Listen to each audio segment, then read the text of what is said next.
Hello and welcome to a special episode with one of Philippine basketball's brightest. I'm Diego Dario. And I'm Jamie Lim. We have the architect of the San Miguel Beermen dynasty in the studio. This is Starting Lineup. Dancing, swaying, shooting. Puts a long palm and hits a nice attacker three. And then again. Suaisay tosses to Detura.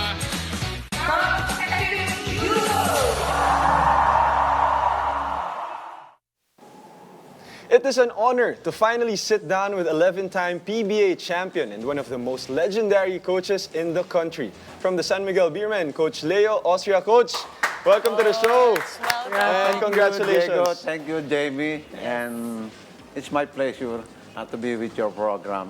Of course, And thank you for having me. Yes, Coach. Your 11th championship and in the PBA 50th season pa. Wow. I want to know how it feels, Coach, na especially back-to-back pa sa Philippine Cup. For us, it's very significant. Dahil sinabi natin golden anniversary ng PBA. And we won the championship. After the championship, 49th season and then the start of 50th season. So, wala na akong mahihiling pa about this nangyayari sa PBA. But this is our job. So, still have to know to continue grinding. Right. Coach, the PBA has come a long way. Obviously, 50 years of providing quality, high-quality basketball dito sa Philippines, Coach. But yung Philippine Cup, sinasabi ng players and even other coaches na medyo mas special itong Philippine Cup because, you know, it's all the locals battling together. Ikaw, marami ka na, Coach, na panalo ng Philippine Cup. What makes it special for you? Yeah, for us, it's talagang very prestigious yung All-Filipino Cup. And dahil there's no import, and then most of the time, there are teams na nananalo because of a good import. Right. Pagkuha ng import, hindi mo alam kung tama ka o mali. Kasortihan din yan. That's why all Filipinos laging pinaghahandaan. And in terms of yung percentage, pagdating sa mga players, ganyan, mas mataas ang ang percentage na nakukuha ng All Filipino pagdating sa stats.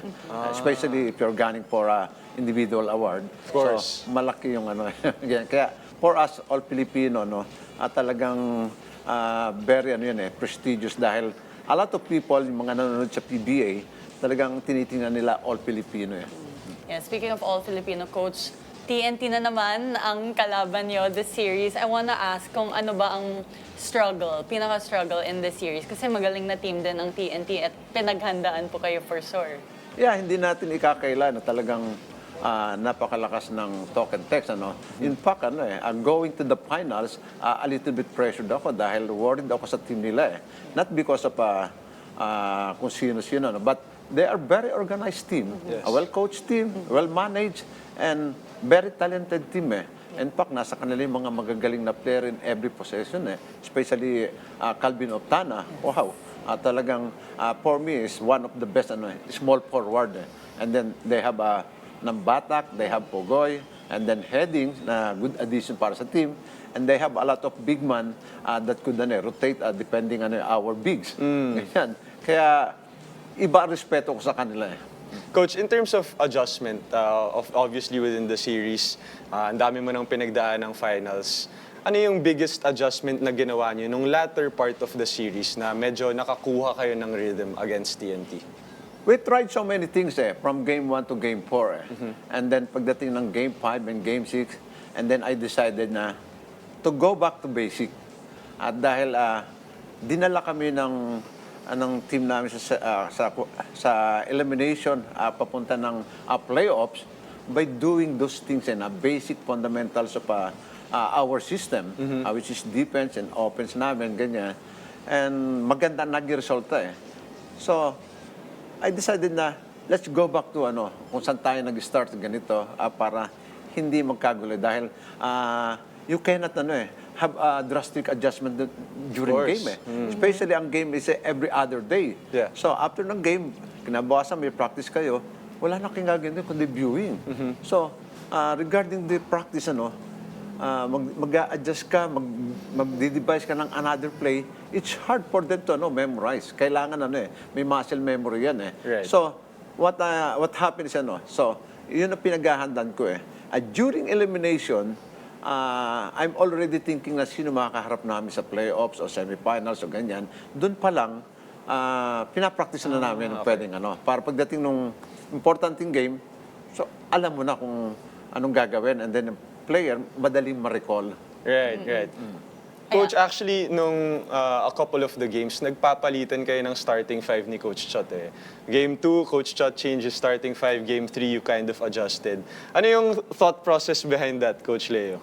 Yeah, talagang kailangan mag-gain ka sa match-up kontrahin mo always countering kung nasaan yung weakness nila, nasaan yung strength nila, kailangan may panapat ka ron. Right.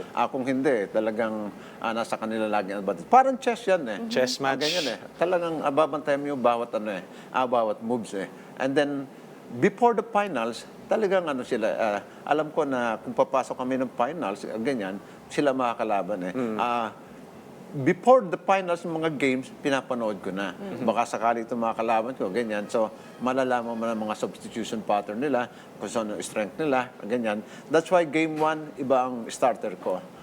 Pagdating ng game 2, I have to adjust. Yeah. And then game 3, nakuha namin, sinuwerte kami, and then alam ko mag-adjust Pero natalo kami ng game 4, talagang sabi ko, it is a rest day dahil talagang one-sided yun Yeah. Makikita mo naman ang body language ng mga player kung talagang Pero it's a human nature sometimes pagka lumalamang ka, ganyan, may tendency mag-relax, ganito. And before you know it tambak na pala kayo.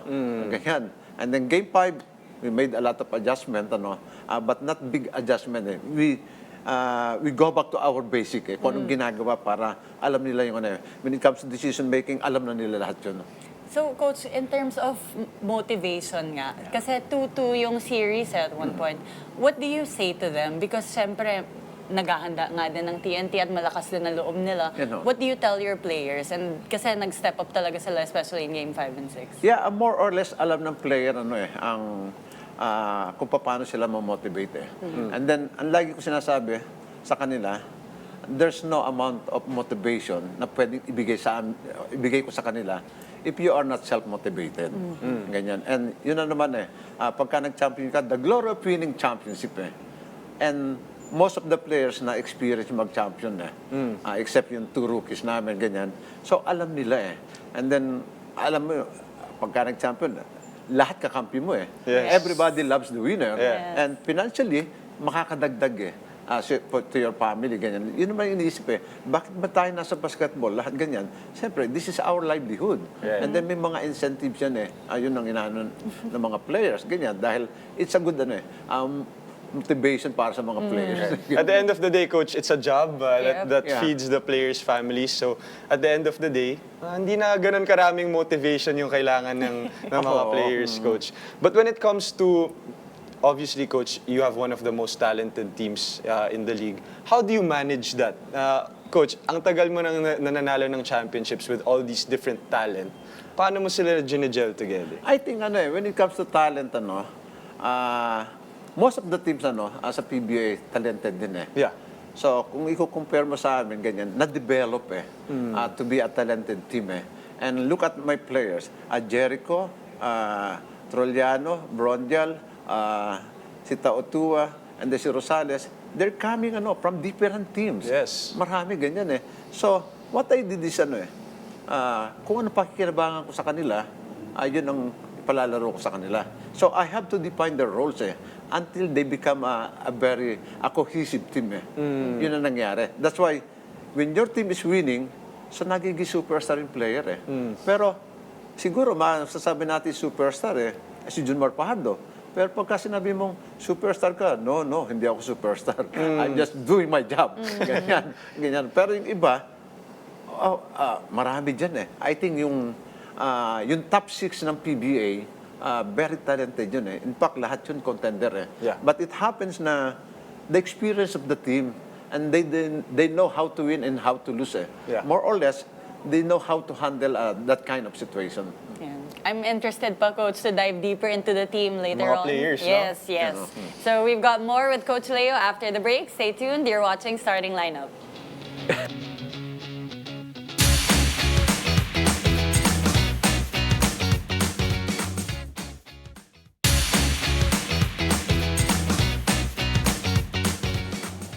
Welcome back to Starting Lineup. Still with us is the 4-time PBA Coach of the Year, Coach Leo Austria of the San Miguel Beermen.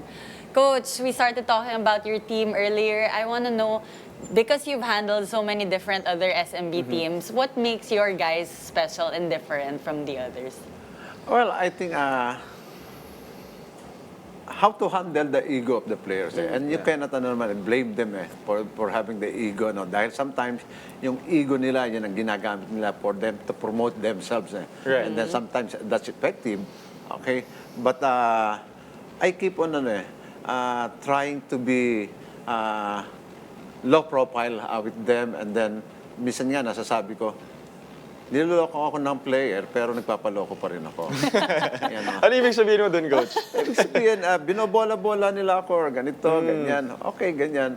Basta, ilalabas lang nila yung laro nila. Right. Dahil, ang player, hindi mo pwedeng hawakan sa liig Dahil alam nila yan napipil nila yan kung ano na ayaw nila ng robot sila Yeah. Itong gawin mo, ganyan. Pero sinasabi ko sa kanila, if you keep on doing this, trying to running the place, ganyan, parang machine yan well-oiled machine, maganda ang takbo. Yeah. Ganyan.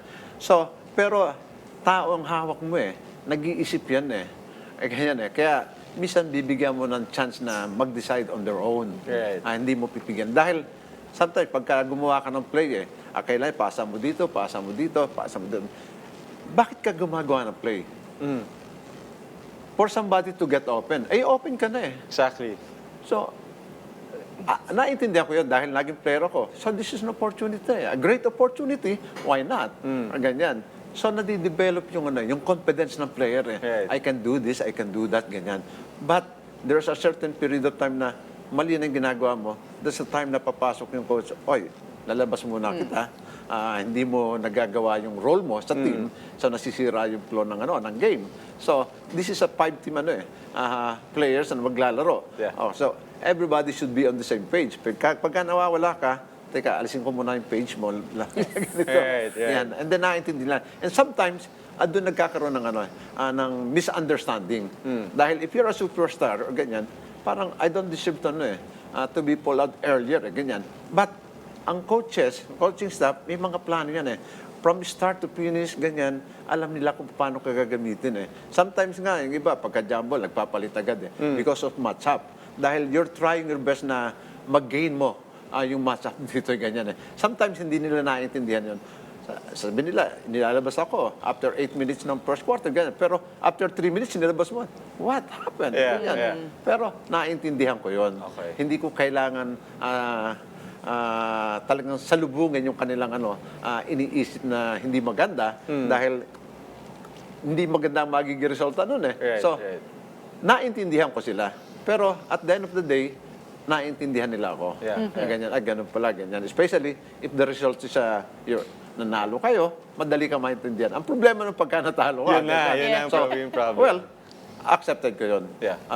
Whatever happened sa game, nanalo o natalo, pagka nanalo, lahat kayo magagaling. Pagka natalo, no finger pointing, that's me. Right. Kung may masama nangyari sa'yo, that's me. Hindi kita na-control. Yun ang- And I think that's what makes you a good coach. You know how to balance letting the players go and letting their talent show, and at the same time, minsan, controlling them, and you're so good at balancing that. There was one moment actually in the championship na kita sa social media, even on TV, that you and CJ had kind of like hindi naman altercation, but having a conversation. And then, sa end game, you let him go. Yung talent niya lumabas, he had a clutch 4-pointer and then a 3-pointer to follow that to win Game 3.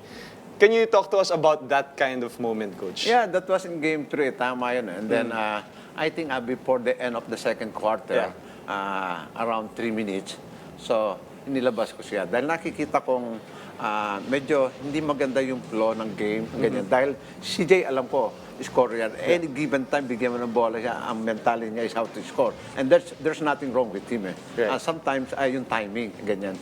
So, pinahinga ko muna siya, ganyan. So, ang sinabi niya, so what's the reason? Or ganyan, ganyan. So, okay lang ako, ganyan. And then, ayaw ko ng ipaliwanag or ganyan. But I told him na, I'm the coach of the team. Yeah. hayaan mo akong dumiskarte. Pero hanggang doon lang yun, ganyan. Kung ano man yung ginagawa niya, ganyan, kung may masama o maganda, ganyan, nagreklamo siya. Dahil sa mga coaches, pagka ginanong ka ng player, iba na ang tingin eh. Right. Pero right. ako, okay lang yan. You Ganyan. understand. Dahil naintindihan ko sila. Ganyan. Pero hindi mo kailangan parusahan yung team na hindi gagamitin yung one of your best player. Yeah. So, ang ginawa ko, para mag-cool down lang siya.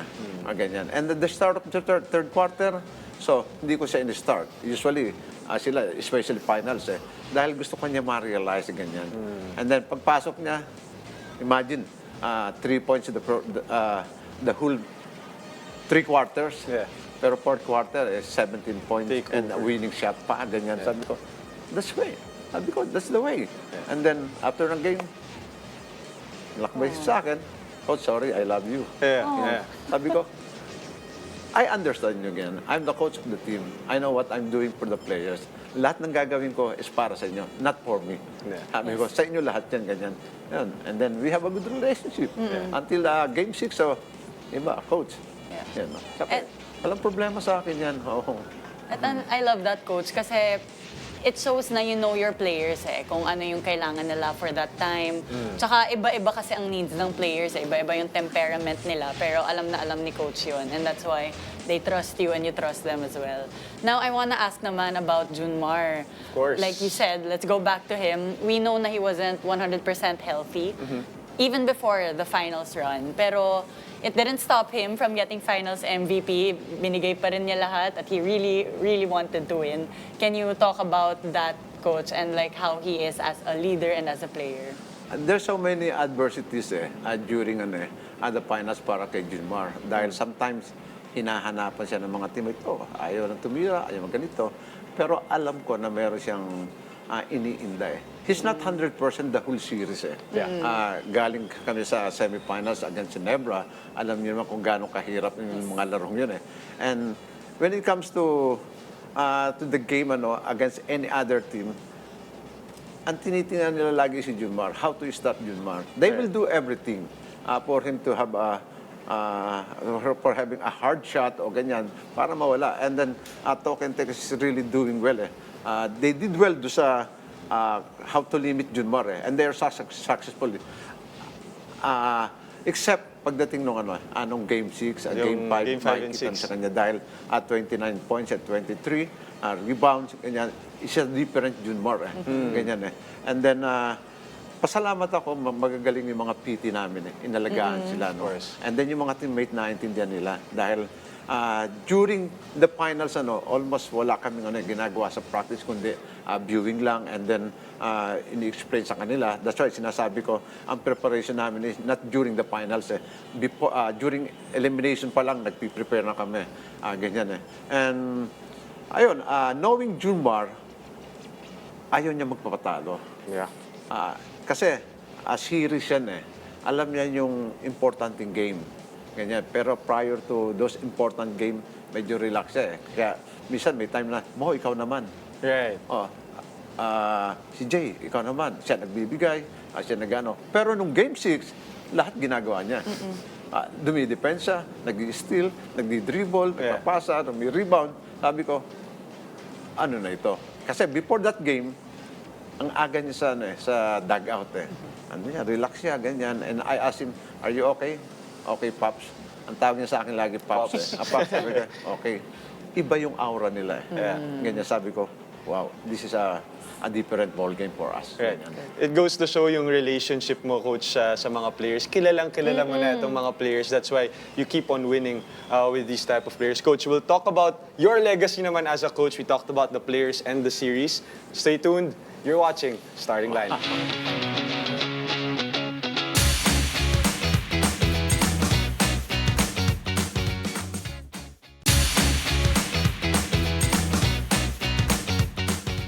Welcome back. You're still watching Starting Lineup. PBA champion coach Leo Austria is still here with us in the studio. Coach, we talked about your players in San Miguel and then the final series. But I want to talk about your legacy and obviously yung mga Adamson boys na kasama mo rin dito sa San Miguel, which is Kuya Don Troliano, sila Rodney Brondial, Jericho Cruz, who played a pivotal roles, different games nung series.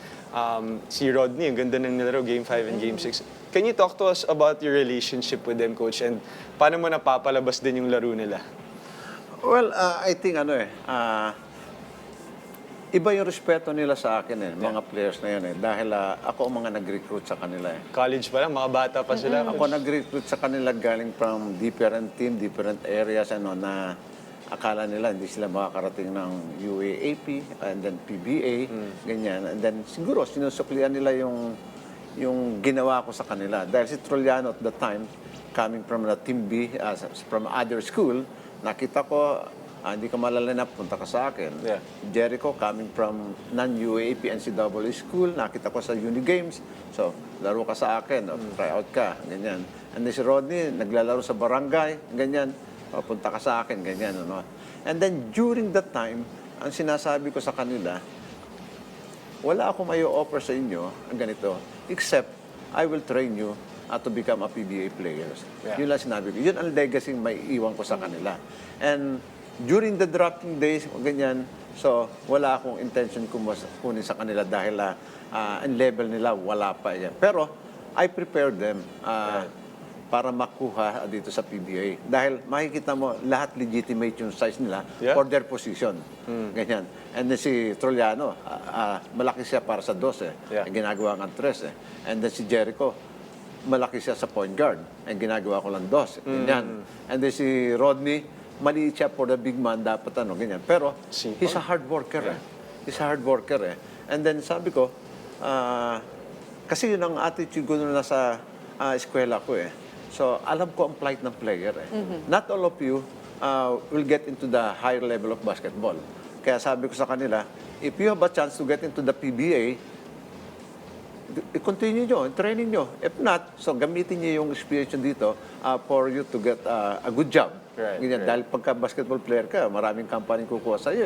Ganyan So, yun ang sinasabi ko. And so far, doon sa mga player ko sa Adams, ganyan, I think magaganda yung naging result And then, no sa Adamson nun, I think 80% of players nun nakarating sa PBA imagine, Jerry Cañada, Lester Alvarez, okay, sina Cabrera, ang dami nun Kaya sabi ko, sabi ko, kung if I will be having another opportunity, to give some advice sa mga players, ganyan, gagawin ko. And until now, yung mga players ko, mga coaches na different teams sa probinsya, ganyan, they keep on calling me, ganyan. Coach, thank you.